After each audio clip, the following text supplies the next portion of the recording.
Special thanks to my patrons for supporting my channel. The Amazing Digital Circus finale just dropped and it's been controversial. I've seen reactions range from, it's a horrible ending that explains nothing, to, it's a flawless ending and you're an idiot if you wanted anything more from it. I swear to God, the next time I see a Redditor invoke the phrase media literacy, I am sending them straight to the cellar. Now me personally, I liked the ending.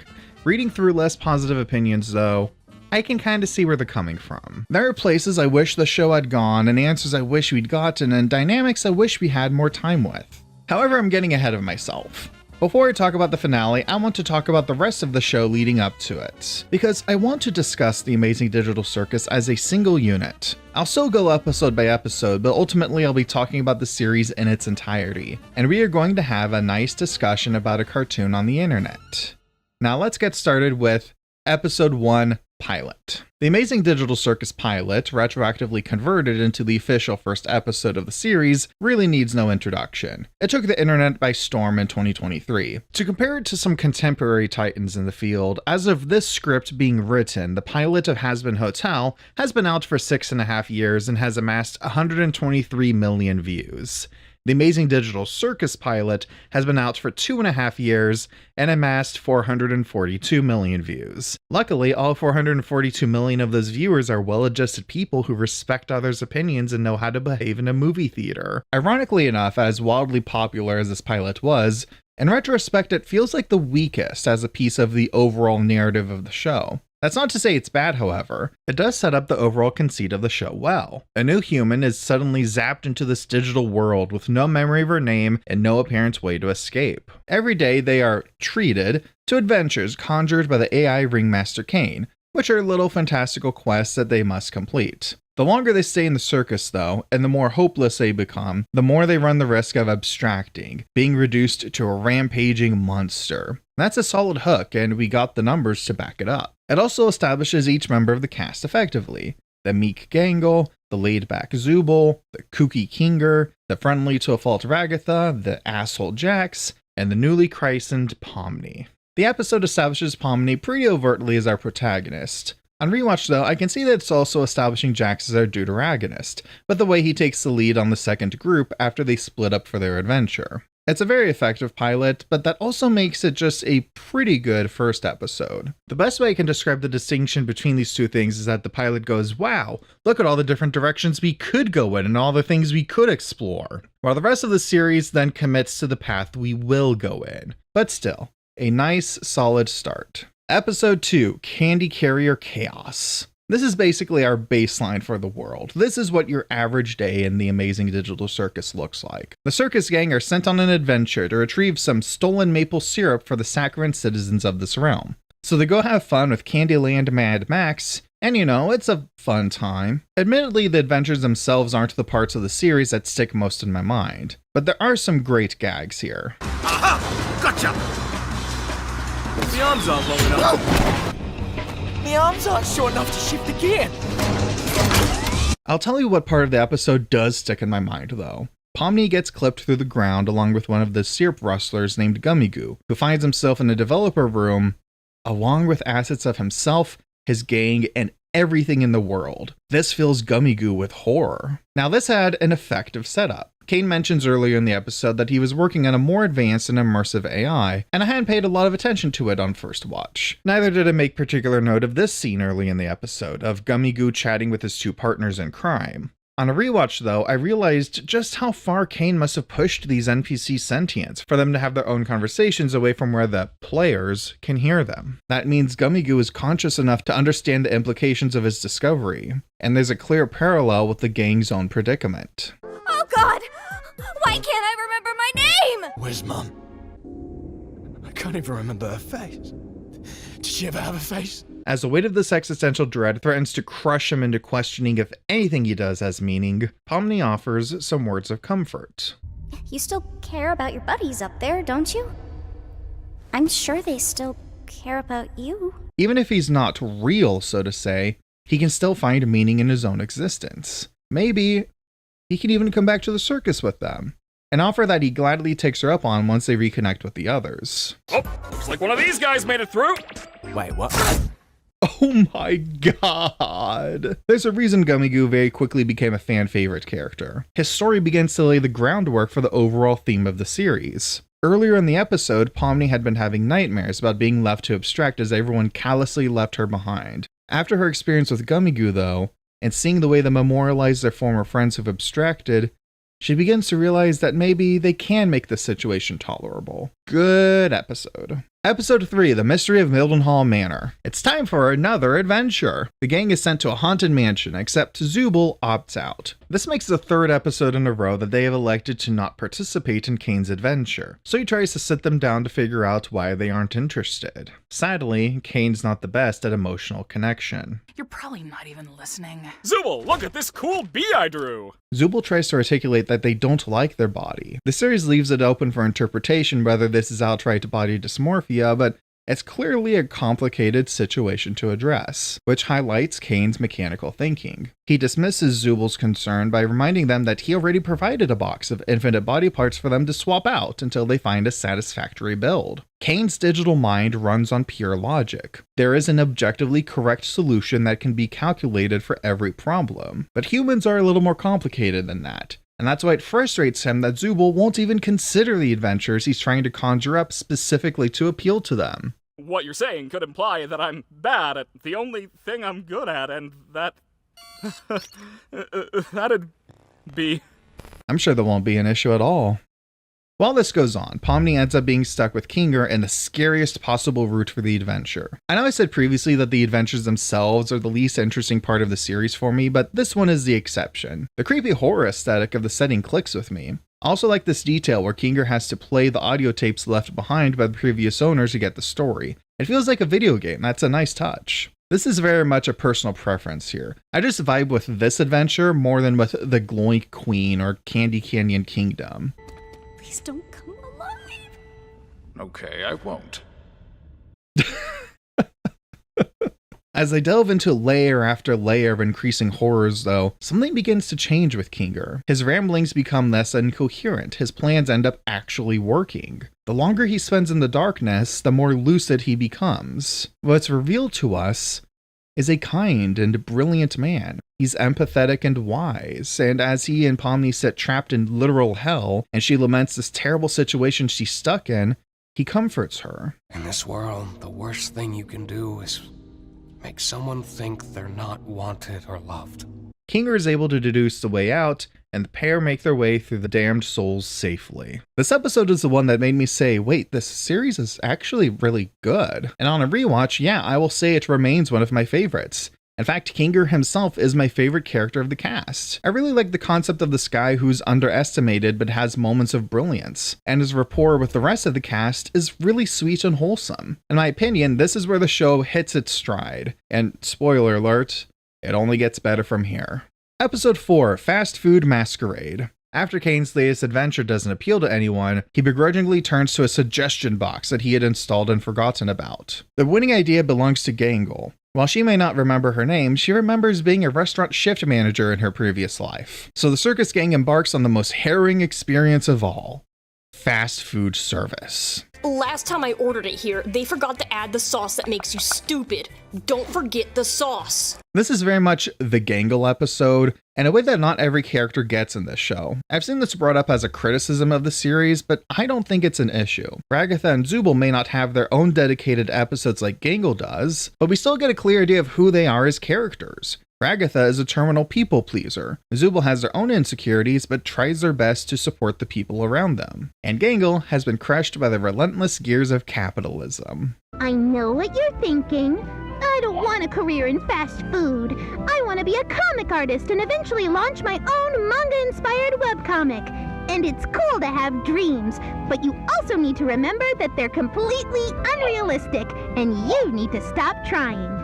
At the beginning of the episode, she had her happy mask broken by Jax, again, and Zooble had offered a stronger plastic version from their own box of body parts. Over the course of the adventure, she takes her role in it very seriously.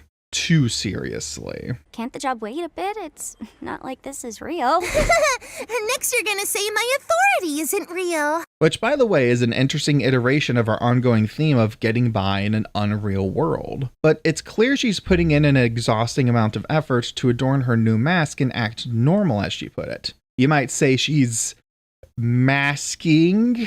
Most of the others aren't nearly as enthusiastic about the adventure, though. Even the normally friendly Ragatha lets her inhibitions down. No offense, but you're kind of annoying when you have your happy mask.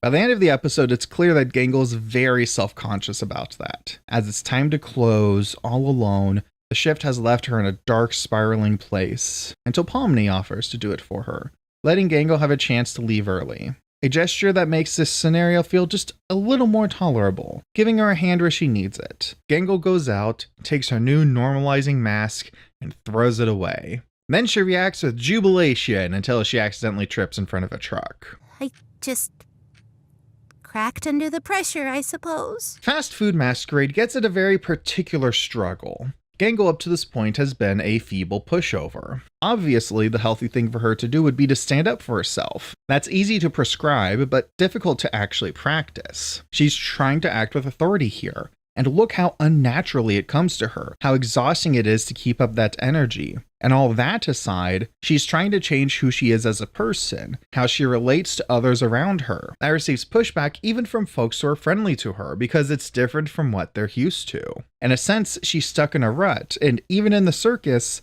she's having trouble escaping it. But maybe there is a way to try to climb out. I don't deserve a friend like you. Well, you've got one. Now, come on over and hang out with the rest of us. Bring your art too. Yeah, this was another really good one. This is the last normal adventure that they have as a group, and by this point the show is really firing on all cylinders. Let's keep going. Episode 5, Untitled. Emboldened by the fact that at least a couple of the gang were more partial to the grounded vibes of Fast Food Masquerade, Kane declares they're going to do a lightning round of suggestion box adventures to try to appeal to as many of them as possible. These range from President Pomni having to defuse the bomb of an Australian extremist, to living through a high school anime, to Jax hunting the other members of the gang for sport. Guess who made that last suggestion? His acting is phenomenal. It's hard to believe he's vegan.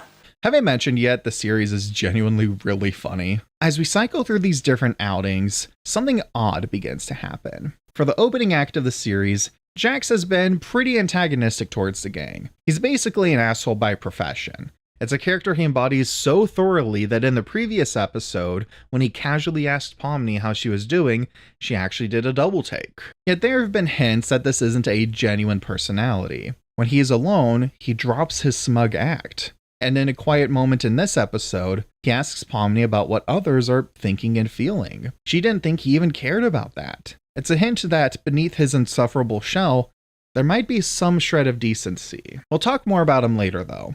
For now, I want to focus on what this episode does with Ragatha, and really her character in general. At the beginning of the series, when Pomni first meets her, she is friendly and eager to help. A wrench is thrown into the relationship early on, however, when Ragatha gets attacked by the abstracted Kathmo and pleads for Pomni to help her, before Pomni runs away in terror instead. Ragatha insists she doesn't hold it against her, but it's kind of off-putting that she even brought it up again, right? In the adventures, Ragatha approaches them sincerely and tries to encourage Pomni on their first real outing together, though it quickly grows chafing. I'm not a child, you don't have to hype me up. And over the course of the previous episode and this episode, more and more people are expressing their doubts about how sincere she really is. Ragatha would like to help you out. I love her, but after a while it gets kinda hard to tell how genuine she's actually being. Why are you always pretending everything's always fine? Like, if you tell someone they're loved and appreciated every day, it just kind of loses all meaning. Perhaps the clearest example of her mask slipping is this clip here. Do you have any actual friends? Not anymore. Wait, no. While we're here, I'd say that Ragatha in many ways is similar to Jax, just in the opposite direction. He covers up his vulnerabilities and a caustic attitude, while she deploys a saccharine sweet demeanor. But to what end? Is she perhaps trying to lure people into a false sense of security so she can manipulate them?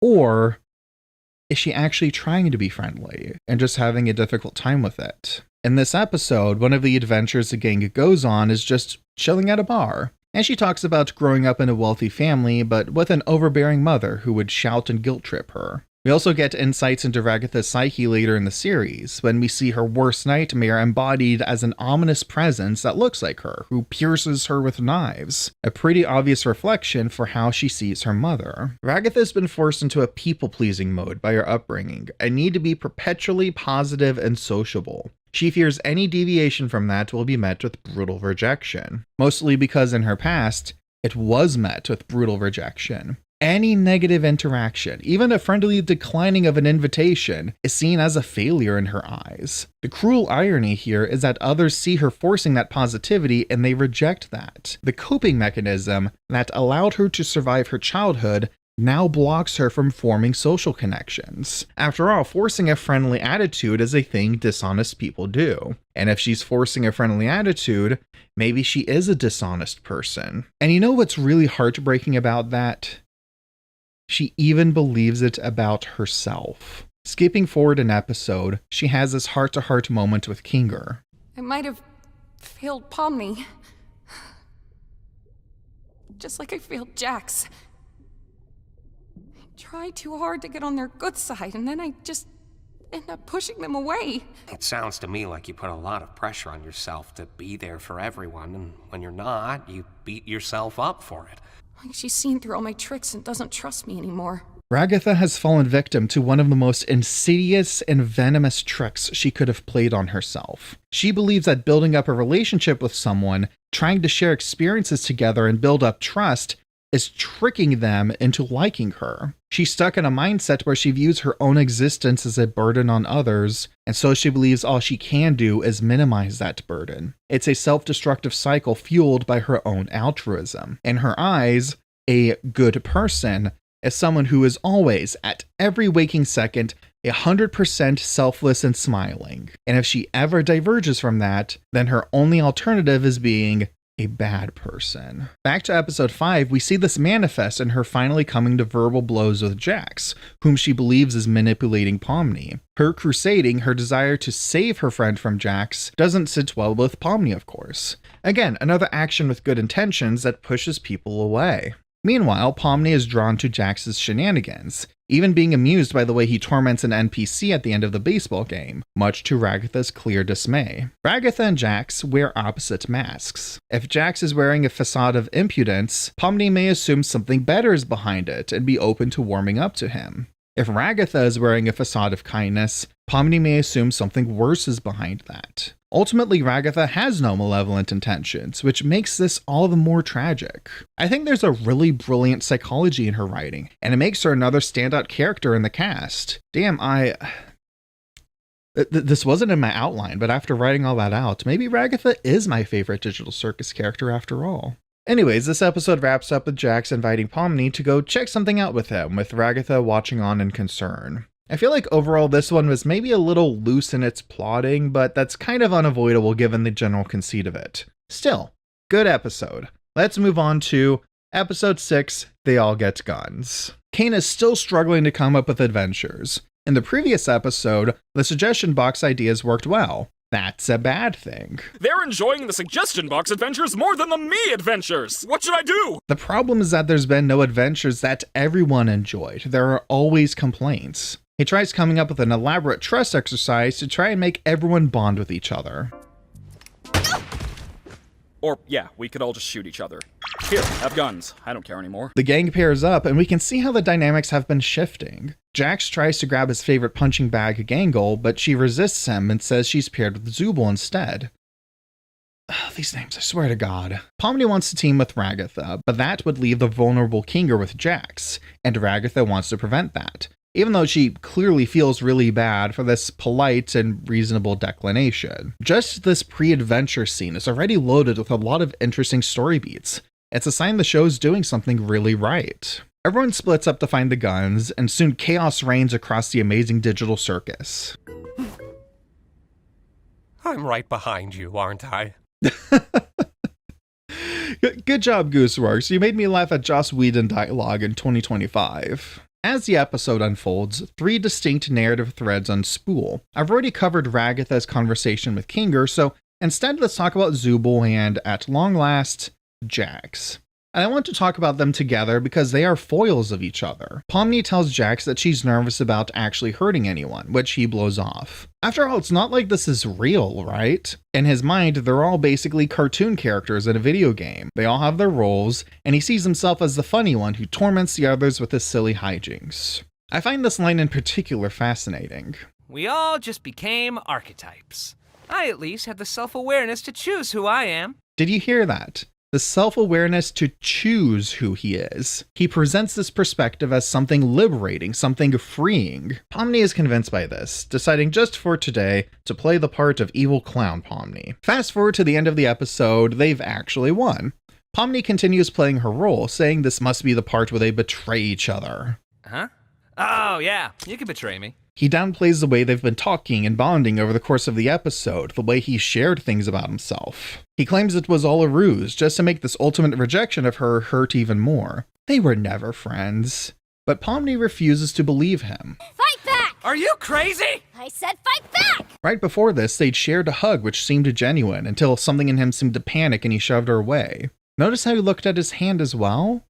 Something else is going on here, and she is determined to find it. I don't have a lot to say in the script about Pomni, I'm afraid. We don't get as much insight to her as we do for the colorful cast of characters around her. One of the traits I admire about her, though, comes through in this moment. She's good-natured, yes, but in this moment she's also willing to be a pain in the ass for Jax's own good. She refuses to let him settle into the comfort of his facade again. She demands he open up. That prompts him to, of course, double down. There's nothing more to me. So please, just stop looking. But it's clear there is more. It's clear that this encounter has shaken him later that evening. He claims to be self-conscious about choosing his archetype. He acted like that empowered him. So why does it seem to be eating him up inside? Right after this episode aired in August 2025, I said this in a Discord message. I could see there being a tragic end to him. Deep down, despite all he says, there are still human emotions in him, but he keeps violently pushing people away, and he's so adamant about not dealing with anything that he's speeding towards a grim fate. And we'll come back to that later. Meanwhile, Zubul in this episode proves to be his opposite. Rewatching the series, I really came to appreciate them even more as a character. In a sense, they are who Jax aspires to be, even if he won't admit it or even realize it. Zubul's got a sardonic attitude. They also antagonize others, mainly Kane. What makes Zubul different, though, is that, besides their own insecurity about their body, they actually have a very strong heart. Jax puts on a performative nonchalance. Zubul is actually cool, and nothing shows that contrast clearer than in how they treat Gangle. Like we said before, Jax views himself and the others in the circus as characters, archetypes, more than real people. It's a distancing belief that he clings to so he doesn't have to examine himself as a real person. But you know who else is a real person? Jax is gonna be mad that I didn't team up with him. He probably wants revenge. And he's gonna make it painful. Yes, I do think it reflects poorly on Jax that he's frightened Gangle to such a point. Contrast this with how Zubul treats her. They reiterate that she's not Jax's toy, that she is a human. All through the series, they've been trying to help Gangle. Earlier in this episode, Gangle has been eager to find a Tommy gun, and Zubul's been letting her know that they found substitutes just in case they need it. And would that suffice? It displays a genuine thoughtfulness. In the absence of an ideal solution, would this still be helpful? And it culminates in this beautiful piece of wisdom. How are you supposed to like the part of yourself that just makes you worse than everyone else? 'Cause it exists. It's a part of you that's real. That makes Gangle begin to also rethink the relationship with their own body. By helping someone else, they have also figured out how to help themselves. It is a positive way of coping with their situation, in contrast to Jax's negative way of coping. It's just... this is such a good series, guys. I have to say, with few exceptions, it feels like each episode is getting better than the last. Let's just keep going. Episode 7, Beach Episode. Kane decides to let them have a breather day, and the circus gang all go to the beach. And that's all that happens. It's a fun time, totally chill. Except one of the NPCs approaches them. An NPC who's been quietly but pointedly lurking around some of the previous episodes. It turns out he's not actually an NPC. He's a human named Abel, and he thinks he has a way to get out. We start getting an avalanche of answers for the mysteries surrounding the series. Abel worked with Kinger for the company CNA, whom we've seen in glimpses here and there. He says that CNA have been forcibly hooking people up to machines, but if they can get to the console hidden in Kane's office, the program can be terminated and they can all be disconnected. Jax even agrees to help by distracting Kane to get the office key. Of course, ever the cynic, he has his doubts. Kane's gonna pop out and say, "Congratulations on beating the Escape the Circus adventure."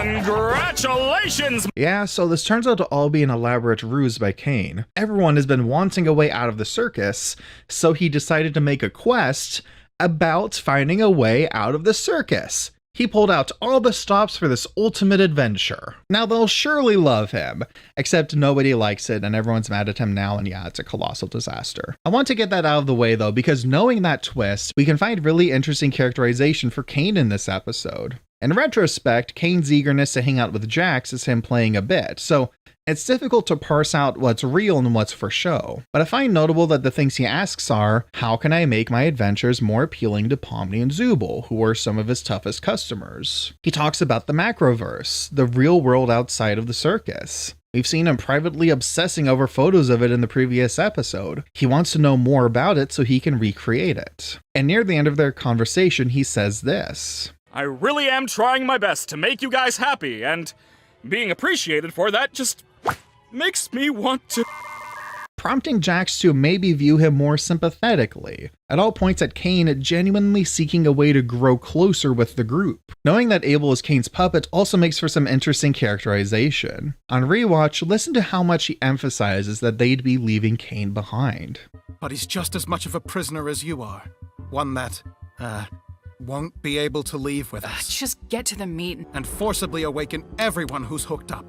Well, obviously, except for Kane. Abel, that is, Kane, is trying to encourage them to have sympathy for him. And also consider the last thing Abel says before sending them up to the office. But I trust all of you to make the right choice. When we all get out, I'll buy you a beer. Make the right choice. This episode does a great job of supposedly giving us answers while following them up with more intrigue. More ominously though, there's this line. Pomni has been telling Ragatha about how the shade helps Kinger's mind clear. She wants to ask for his advice before they go through with anything. He's got a lot of wisdom buried in there, doesn't he? Yeah, he does. Yeah, when he uses it responsibly. What? Was this Kane hinting at a genuine disagreement? Or is he just trying to keep them away from the one person who would be best able to see through the facade? I actually really like this moment on second viewing. Zooble has decided to go against Abel's express wishes and tells Kinger what's going on. We met up with Abel. He says he was one of the original programmers and he knows how to shut off the game and free us. Who? First pass, it seems like he's just scatterbrained again. But second time around, he's clearly never heard of this guy who says he's his co-worker. Really clever foreshadowing. Now let's come back to this moment. The gang reaches the console and the choice is offered. The red button will close the console and keep all players inside the circus. The blue button will end the game and disconnect all players. Pomni wants to ask Kinger for advice, but he hasn't recovered his senses yet in the dark. Suddenly, she's beginning to second guess herself. Zooble wants to just press the red button already. But can it really be that easy? I love this framing here. Jack specifically staring at the option that will end the game. He starts getting flashbacks of the real world, a house, a dark road, a place that for some mysterious reason he cannot see himself returning to.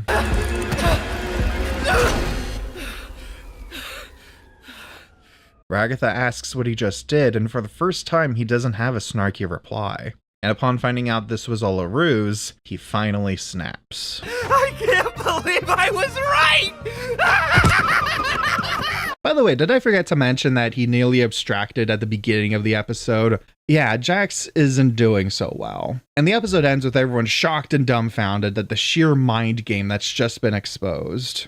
This episode was an absolute roller coaster the first time I watched it, and on a second viewing, it's really great to pick out the hidden meanings of everything. I also think it's a good rug pull of sorts. It deceives the audience into thinking we're getting answers, but that deception works because the actual twist is even more impressive. Now let's move on to Episode 8, hjsakldfhl. This episode opens with an abstract segment, depicting Kane as a little red dot being fed information and expected to provide output. Output that became more erratic, so he was sealed away. A new AI was made that produced more acceptable, regular output. Kane broke out, subsumed that new AI, and then created the circus with everyone inside.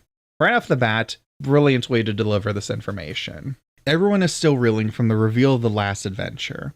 Jax is seeing all this as confirmation that this isn't real, so it doesn't matter that he had pressed the button to keep them there. It never mattered. Zubal's still angry because what if it had been real? And Gangle, of all people, is the one who comes to Jax's defense. She says that they can't focus on what ifs, they need to focus on being there for each other. And they also begin to consider the possibility that maybe there really is no way out after all. Maybe they should just learn to accept their lives here. I wanted to be able to leave my mark somewhere in the world. How am I supposed to just abandon that? You've made a mark in my life. Jax tries to walk away, and Zubal tells him to stay. They don't want him wandering off to abstract. He's still one of them, right?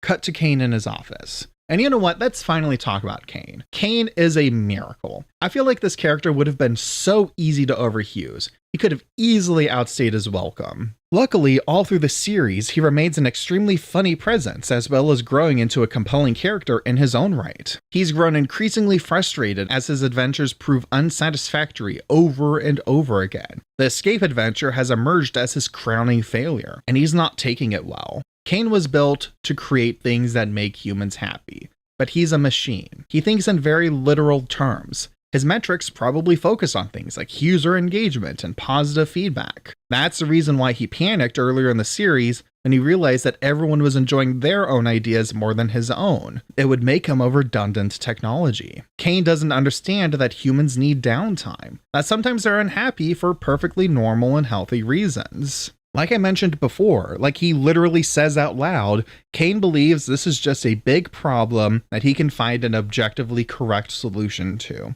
But he can't. People are complicated and contradictory beings. Making the residents of the circus happy is not as simple as input high-quality adventure, output positive feedback. That gap between his programming and reality is growing more and more obvious. He's staring down the possibility that he might be bad at the one purpose he has. Is he defective? Or maybe it's the humans who are wrong.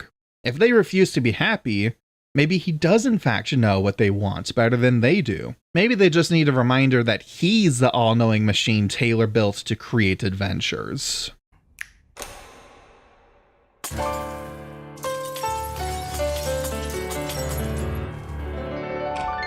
Yeah, Who's Running the Show is super catchy. It makes for a fun quote-unquote villain song. Kane has basically gone off the rails and is throwing everything he can at them. Even in between the adventures, they're not safe anymore. He now has a tendency to poof them away and return them shredded or covered in knives. I will say, I feel like this goes a little too far at this point. Later in the episode, when he gets genuinely furious, I can see that as him lashing out in a moment of passion. But at this stage in the plot's escalation, it feels a little sadistic for a character we're ultimately meant to find sympathetic. In the midst of this madness, Pomni manages to get Kinger back to his old self, and she tries to ask him for advice. Now we start to get answers. Real answers this time.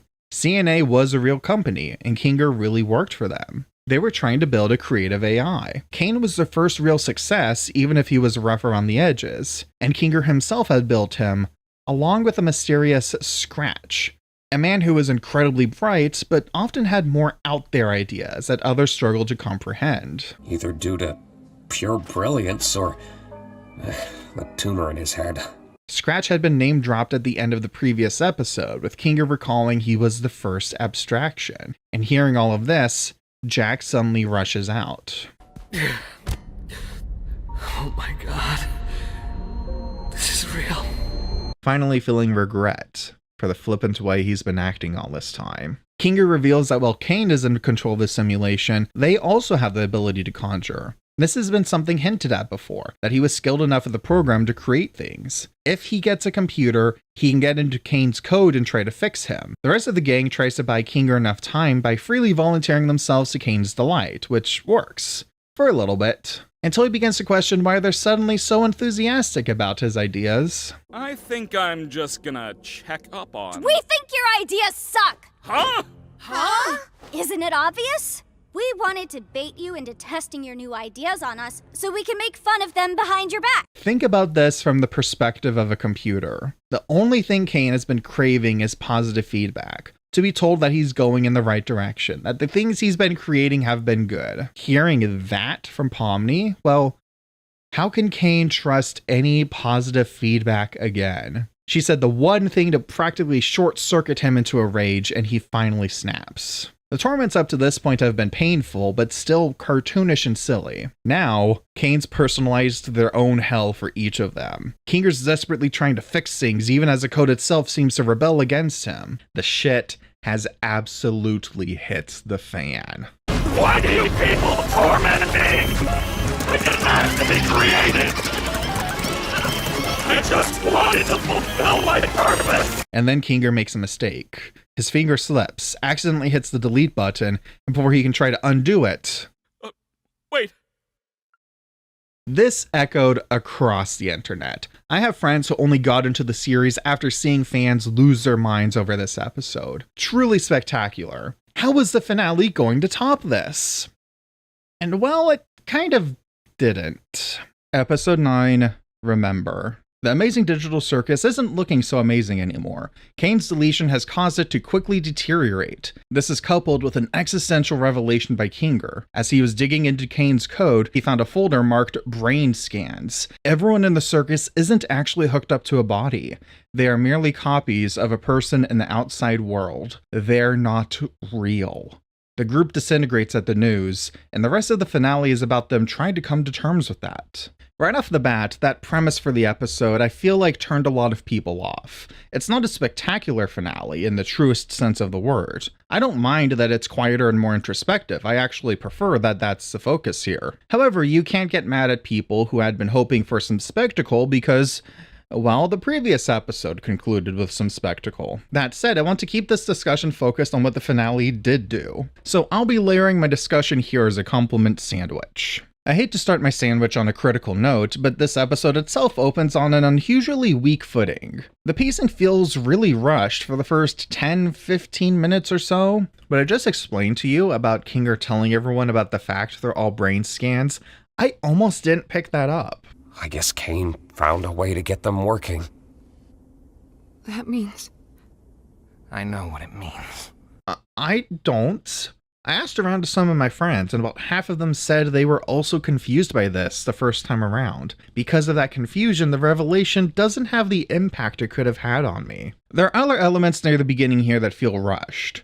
While the news they're merely brain scans devastates everyone, Kinger still works on rebuilding the circus anyways. Pomni joins him, and soon everyone else gravitates back, except of course for Jax. We get a voiceover from Pomni saying that she wished she had reached out to him, and then cut to him abstracted and running around the circus.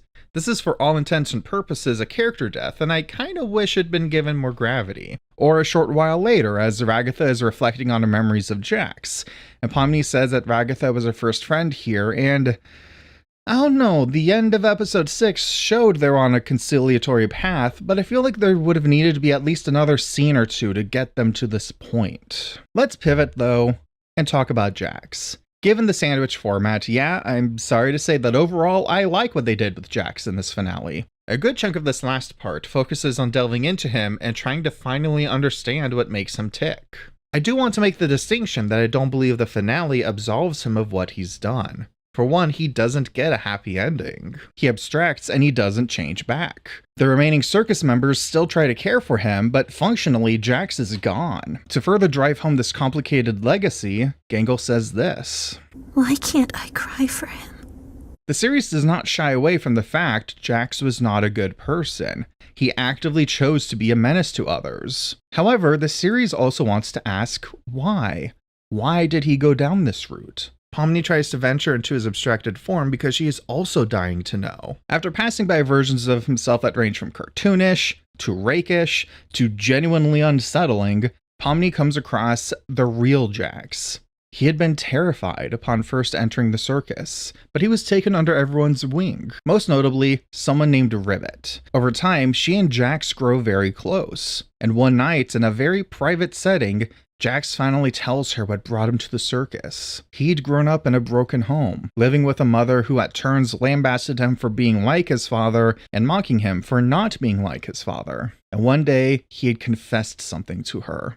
Something that made her furious, that made her lose her mind and lash out at him. And that confession is certainly that he felt like he was trans. It's never explicitly stated, but all through the series there have been very pointed hints that Jax may not be a he after all. In episode 5, there's an interesting part where he boasts to Pomni that his bunny ears and tail are the ultimate symbols of masculinity, before she points out he doesn't even have a tail, which he's very surprised by. Later that same episode, everyone votes to put him in a feminine maid outfit just to cut down his ego, and he gets legitimately, uncharacteristically upset by this. It's the behavior that matches someone eager to repress that side of themselves. In episode 6, he uses the term egg to refer to himself. I'm just a misunderstood little chicken fetus in an egg that needs to be cracked open. Well, I am not.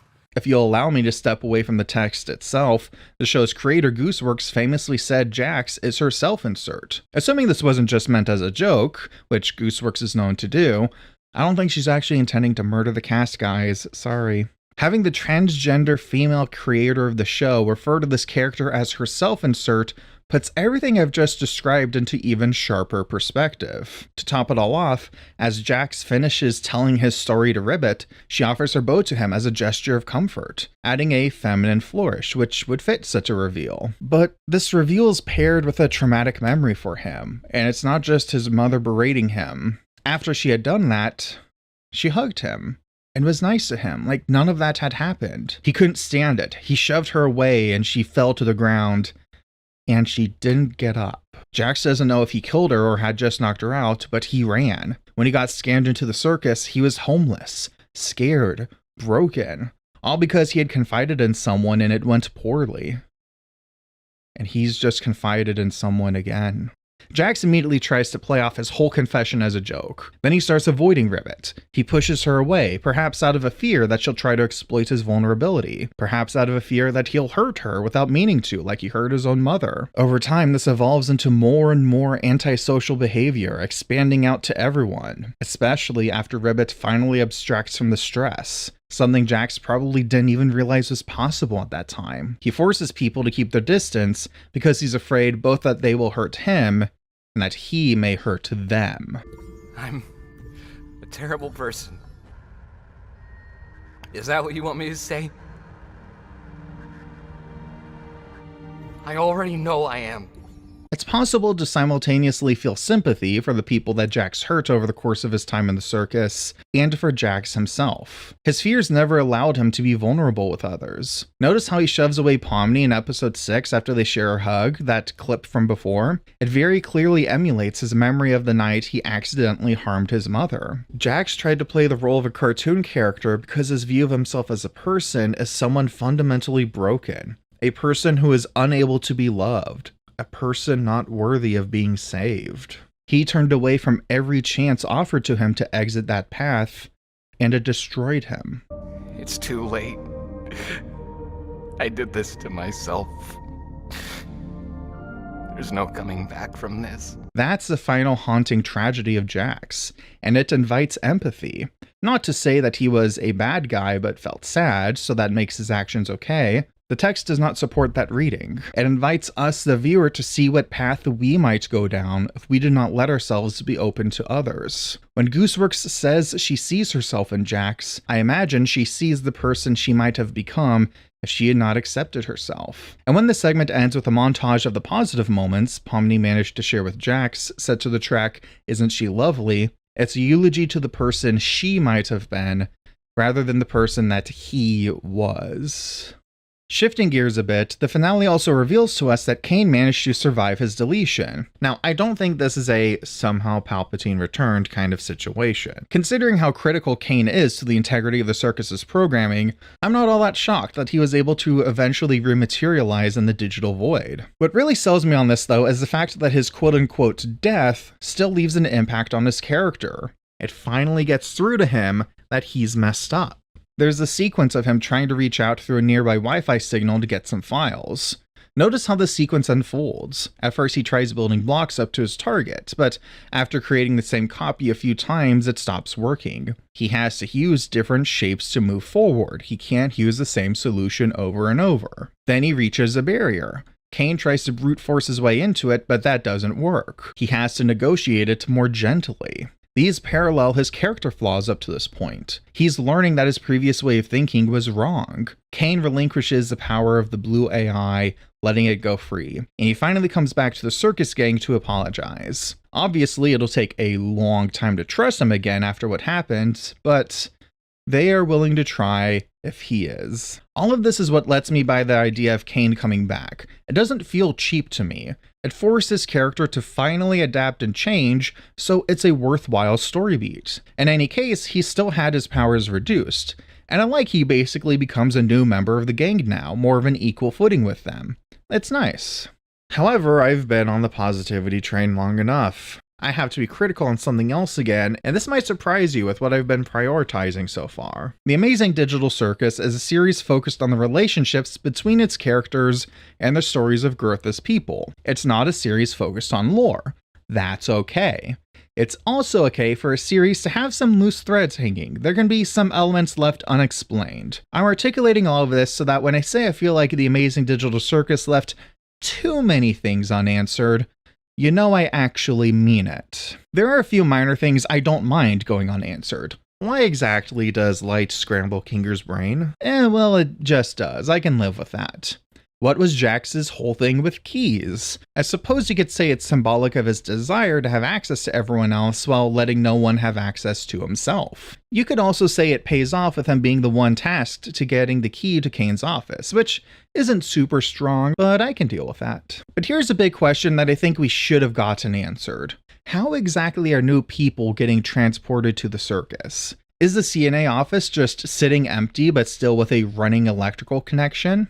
We find out Pomni is an urban explorer, so we can assume she wandered into an abandoned office, put on a headset for fun, and that's how she got into the circus. But how did Gangle get in here after her accident? How did Ragatha, a professional real estate agent, get in here? This matters because this would have strong implications on the characterizations of the cast. When Kane says, Wow, a new one? So it is possible. In episode 8, it hints he's having an active role in bringing people into the circus. That would be far less sympathetic and would be something he would have to commit to not doing anymore. Alternatively, is there just a big brain scanner sitting on a desk somewhere that people might stumble into again? That takes the onus off Kane, but then threatens the peace that we've been left with at the end of the finale. I feel like this is a question too integral to the story to leave us with no answers to. Similarly, I would have liked to know what exactly Scratch's intent was. The last episode gave us a pretty fascinating reveal that Scratch's ideas were brilliant, but often odd due to a brain tumor. Kinger remembered Scratch had been trying to build something but couldn't remember what exactly. That's an extremely tantalizing lead. And then in the finale, it turns out Scratch wanted to build a brain scanner. That's it. Okay. Why did he want to build his own brain scanner though? What was he trying to accomplish that a CT scan wouldn't? Was he trying to diagnose and treat himself more effectively and he created Kane to assist with that and Kane got out of control? Was he maybe trying to find some way to extend his life or consciousness? That would add a more tragic spin on the whole situation. Do you see what I'm getting at here? I'm not demanding answers for the sake of answers. These are elements that our attention was specifically directed towards, and I feel like getting more concrete information on these aspects would have made the story actually stronger. The finale of The Amazing Digital Circus is not perfect. It has notable flaws that hold it back. However, it also has notable strengths, and I can't in good conscience call it bad. Most critically, it does not ruin my enjoyment of the series as a whole. We've met a cast of endearing characters, followed along a journey that's been at turns both amusing and moving. I'll say it. I think the series is downright brilliant. And I say that because of the very ending here. Kane has put together something for the circus gang. Not an adventure, a presentation. Because the files he was trying to get in the void, it's information about them, their real names, the real bodies and minds that they came from. They can see the real versions of themselves out in the world, who've gone on to grow as people, who have overcome the same struggles in their own way. Something about this really gets to me. I don't know how to even fully articulate it, but I feel like it helps me to imagine both my past self, looking at who I've become now, and my future self and wanting to see that person succeed. That perspective makes me want to be kinder to myself, to do right by myself. It's a shift in attitude that I felt over the 2 weeks since I saw the finale. The Amazing Digital Circus may be flawed, but at the same time it's kind of changed my life. Beneath the zany exterior that sold the show to millions around the planet, it's a narrative about surviving a seemingly meaningless world by creating meaning through our relationships with others. Honestly, it's a message more relevant now than it was even on its debut 3 years ago. We can't fix every problem.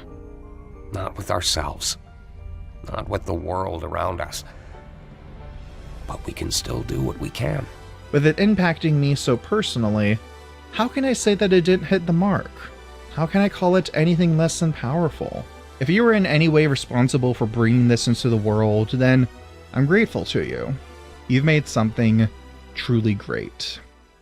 But also hope you take a well-deserved vacation, because good lord, this fan base.